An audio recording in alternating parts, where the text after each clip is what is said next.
नमस्कार दोस्तों, स्वागत है आपका अपने इस YouTube चैनल मनप्स स्टोरीज पर। चलिए आज की कहानी शुरू करते हैं। दोस्तों, यदि कहानी पसंद आए तो चैनल को लाइक शेयर कीजिएगा और यदि चैनल पर नए हैं तो चैनल को सब्सक्राइब जरूर कर लीजिएगा। कॉलोनी के पार्क में स्वच्छंद खेल रहे बालक बालिकाओं का कोलाहल तब मंद पड़ा जब एक नई चमचमाती सफेद कार ठीक सामने सड़क पर आके रुकी। गाड़ी रुकते ही शोफर ने फुर्ती से दरवाजा खोला और आदर भाव से अपने साहब के उतरने की प्रतीक्षा करने लगा। कुछ ही क्षणों में एक 30-32 वर्षीय तरुण उसकी कार से उतरा। खिला खिला चेहरा, उत्साह से भरा आकर्षक व्यक्तित्व और उसके अनुरूप उपयुक्त ढंग की पोशाक, ब्लू डबल ब्रेड ब्रेस्ट के साथ फ्लावर पैटर्न की टाई। क्या अंदाज! आस पड़ोस के बच्चों ने एक नज़र भर देखा और फिर से अपने खेल में तल्लीन हो गए। ड्राइवर ने कार का दरवाजा बंद कर दिया और वहीं रुका रहा जबकि उसका अधिपुरुष सामने के क्वार्टर की ओर जाने लगा। लॉन के बीचों बीच चलते हुए जब वह सामने के सरकारी मकान में कदम रखने ही वाला था कि तभी मेहरी भारी सी चिलमची लिए हुए बाहर आई। कौन? किससे मिलना है साहब? बालकृष्ण जी घर में है क्या? तरुण ने पूछा। पास में टंगी अलगनी पर कपड़े फैलाते हुए मेहरी अंदर आवाज देने लगी। ओ बेबी जी, कोई साहब आए हैं। भीतर से किसी अनुक्रिया के अभाव में मेहरी ने गीला लबादा एक तरफ को अटकाते हुए कहा, अंदर में सभी लोग हैं ना? आप जाओ ना साहब जी। चलने की तैयार था कि तभी किसी ने उत्साह से बाहु पास में जकड़ लिया। देखा तो बालकृष्ण ही था, उसका प्यारा भाईजान। पर यह क्या? वह जीवंत चेहरा आज एकदम जर्जर। भाईजान, यह क्या? इतने कमजोर? सब ठीक तो है ना? अरे भाई, ऐसे क्यों बदहवास हुए जा रहे हो? बुढ़ापे का पदार्पण है। चलो भीतर चलो। हाँ चलिए। अधेड़ अवस्था के बालकृष्ण उसके मौसेरे भाई ने लॉबी में पहुंचते ही उत्साह के साथ परिवार के सदस्यों को बुलाना शुरू किया। अरे देखो तो कौन आया है। आनन फानन 18 वर्षीय बेबी, 20 वर्षीय पप्पू और पत्नी शीला सामने हाजिर हो गए। नमस्कार रमेश भैया, घर पर सब कैसे हैं? अरे शीला, तुम भी कमाल हो। भला इसे घर की सुध कहाँ। आए दिन तो टूर पर रहता है, कभी सिंगापुर तो कभी टोक्यो। क्यों रमेश? हाँ भाईजान, आप ठीक कहते हैं, मगर भाभी घर के साथ पूरा संपर्क बनाए रखता हूँ, हर दूसरे दिन फ़ोन करता हूँ। अब आप यहीं इनसे बातें करते रहेंगे क्या? चलिए भैया जी, अंदर चलिए। ऐसा कहते ही शीला ने बेबी को भी इशारे से रसोई की ओर भेजा। रमेश अपने मौसेरे भाई के साथ उसके सजे सजाए ड्राइंग रूम में चला गया। वहीं बड़ी सी खिड़की वाला कमरा पर कितना बदला बदला सा। रमेश इस कमरे में आज कई वर्षों बाद आया था। लाला जी के रहते यहाँ अलग ही रौनक होती थी। खिड़की के पास रखे दीवान पर वह बड़ी शान से बैठे रहते थे। धवल स्वच्छ कुर्ता पजामा पहने, गीता प्रेस की कोई धार्मिक पुस्तक लिए खिड़की से टेक लगाकर बैठे रहना उनकी दिनचर्या का एक हिस्सा था। जीवित होते तो पूरा घर सिर पर उठा लिया होता। रमेश के लिए इलायची और बादाम वाला कहवा अब तक क्यों नहीं आया? लीजिए अंकल। रमेश ने देखा कि सामने बेबी पानी का गिलास लिए खड़ी है। ट्रे में से गिलास उठाते हुए जब उसने पूछा कि वह आजकल क्या कर रही है तो बेबी ने मुस्कुराते हुए जवाब दिया, बीकॉम फाइनल। तभी पप्पू भी चाय और बिस्किट आदि लिए भीतर आया। तुम चाय पियो, मैं अभी आया, यह कहकर भाईजान बरामदे की ओर जाने लगा। बच्चे भी ट्रे और खाली गिलास लेकर बाहर चले गए। रमेश को अपने मौसेरे भाई का इस तरह उठ खड़े होना और फिर चले जाना अटपटा सा लगा, पर स्वजन का यह आचरण उपेक्षणीय था। रमेश ड्राइंग रूम की दीवारों में न जाने क्या तलाशने लगा। बेबी की बनाई हुई पेंटिंग, कश्मीर से पहले लाई हुई रंगीन कागज और शीशों से जड़ी कांगड़ी, लाला जी का एनलार्ज किया हुआ फोटो, टीवी, पप्पू के स्कूल मेडल, पहलगांव में शीला और भाईजान का भुट्टा खाते हुए खींचा गया फोटो, पप्पू का इंजीनियरिंग कॉलेज में अपने मित्रों के साथ लिया गया फोटो। बच्चों के बड़े होने और समय गुजरने के साथ साथ कितना परिवर्तन आया है। इस ड्राइंग रूम में। एक समय था जब इस कमरे में केवल 1-2 कैलेंडर झूल रहे होते थे और एक कोने में होता था लाला जी का हुक्का।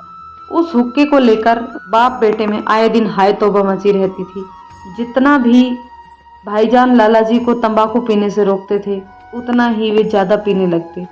शीला भी इस हुक्के को लेकर दूध का दूध और पानी का पानी करना चाहती थी, मगर दोनों की एक न चलती।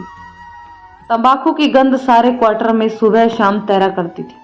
यह गंध लाला जी की मौजूदगी और उनके शासन का आभास कराती। इसका श्रेय लाला जी की पत्नी शोभावती को भी जाता है, जो निष्ठापूर्वक अपने पति की सेवा करती और उसके सुख दुख का ध्यान रखती। इसलिए हुक्का स्टूल पर विराजमान रहता और लाला जी दीवान पर। लाला जी के इस कमरे में शोभावती हर रोज शिव के कैलेंडर के सामने बैठ अपने इष्ट देव का आह्वान करती, पर वह आज घर में नजर क्यों नहीं आ रही। हो सकता है मार्केट गई हो, लेकिन बाजार जाने की तो उसकी कभी आदत ही नहीं रही। घर में भी तो नहीं लगती। घर में होती तो व्यग्र हो इस समय या तो मेरा माथा चूम रही होती या मुझे बहुत बड़ा आदमी बनने की दुआएं देती। अंकल जी आपने चाय नहीं पी, सामने बेबी खड़ी थी। जी आप चाय पी ले, पापा भी आते ही होंगे। पर वह है कहाँ? दूसरे कमरे में दादाजी के पास। इसके पश्चात लड़की ने क्या कुछ कहा वह सब रमेश ने सुना ही नहीं। बिना विलंब लॉबी को पार करता हुआ वह सामने के बेडरूम की ओर लपका। बेडरूम में पहुंचते उसके पैरों की गति अवरुद्ध हुई। देखा कि उनकी चहेती मौसी निस्पंद किसी प्राण रहित पक्षी जैसी रोग शैया पर पड़ी थी। ग्लूकोज की बोतल स्टैंड पर टंग रही थी।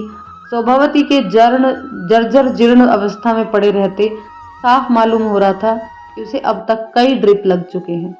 क्या यह वही मौसी है जो बारामूला के गांव में साल भर का धान अकेली कूटती थी और थकने का नाम तक नहीं लेती थी?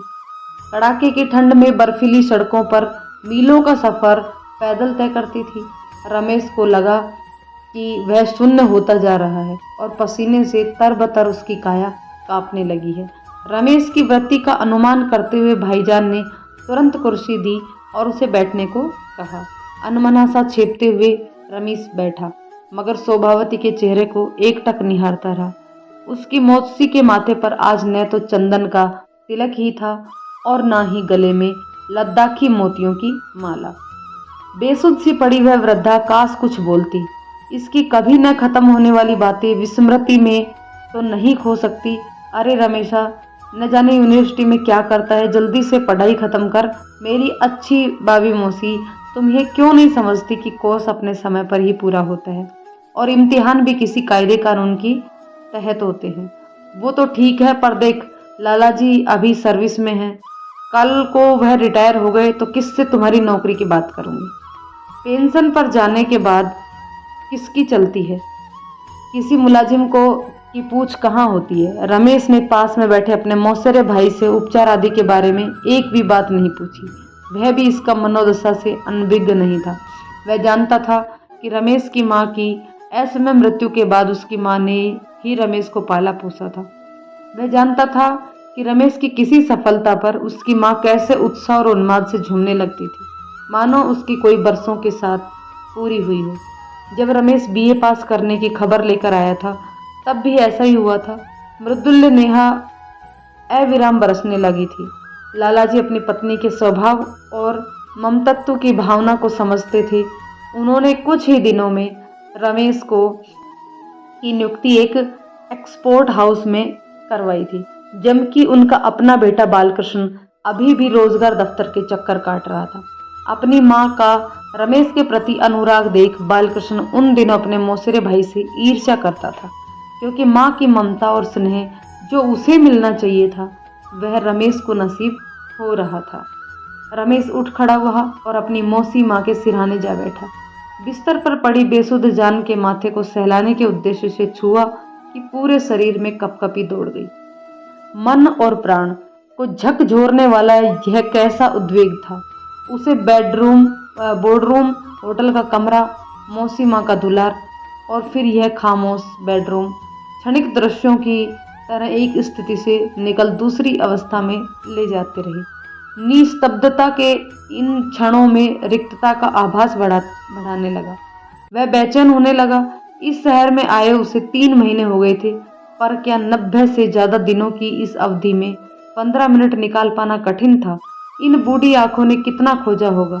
क्या ये आंखें रमेश को फिर से देख पाएंगी? प्रश्नों का सिलसिला और यह खामोशी। निशब्द रमेश उठ खड़ा हुआ। हालांकि उसके माथे पर चिंता की रेखाएं साफ नजर आ रही थी, पर वह एकदम से क्यों चलने लगा यह उसका भाईजान समझ न सका। कुछ पूछे या न पूछे, इसी उधेड़बुन में रमेश के साथ चलते चलते उसका मौसेरा भाई भी क्वार्टर के दरवाजे तक आ गया। रमेश रुका और उसने जेब से अपना विजिटिंग कार्ड निकाला। उस पर कोई फ़ोन नंबर लिखने लगा। अब तक बेबी, शीला, पप्पू भी वहां आ चुके थे। शीला कुछ कहने लगी, शायद यह कि रमेश को रात के खाने के बाद ही जाने देना चाहिए, इसलिए, लेकिन भाईजान के संकेत ने उसे चुप कराया। रमेश ने अपना फ़ोन नंबर फिर दोहराया। भाईजान ने कार्ड को संभालते हुए अपने बटुए में रखा और दोनों गले मिले। दृढ़ता से बड़े भाईजान ने छोटे का हाथ पकड़ा और कुछ कहे बिना ही सब कुछ कहते हुए विदा करने लगा। बालकृष्णन के परिवार से रुष्खत होकर रमेश बाहर लॉन की तरफ चल पड़ा। अंधेरा गहराने लगा था। अब तक लॉन में कहीं भी कोई भी बच्चा नजर नहीं आ रहा था। रमेश को देखते ही सोफर के बदन में फिर से फुर्ती आई।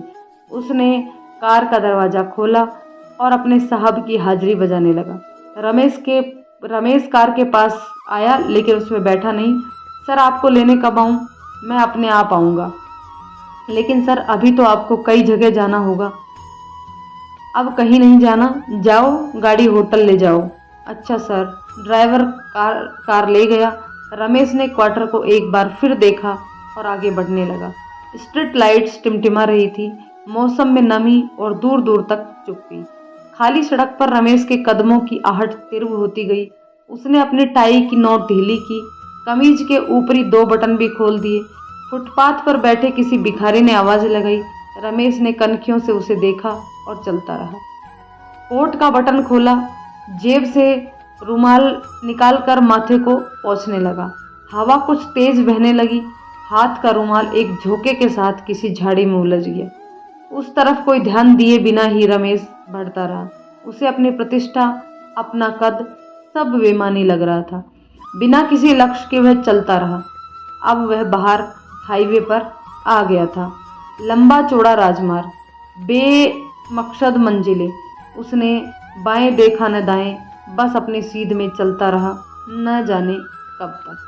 दोस्तों, इस कहानी के बारे में आप क्या कहेंगे ये कमेंट करके बताइएगा। कहानी पसंद आए तो लाइक शेयर कीजिएगा और चैनल को सब्सक्राइब जरूर।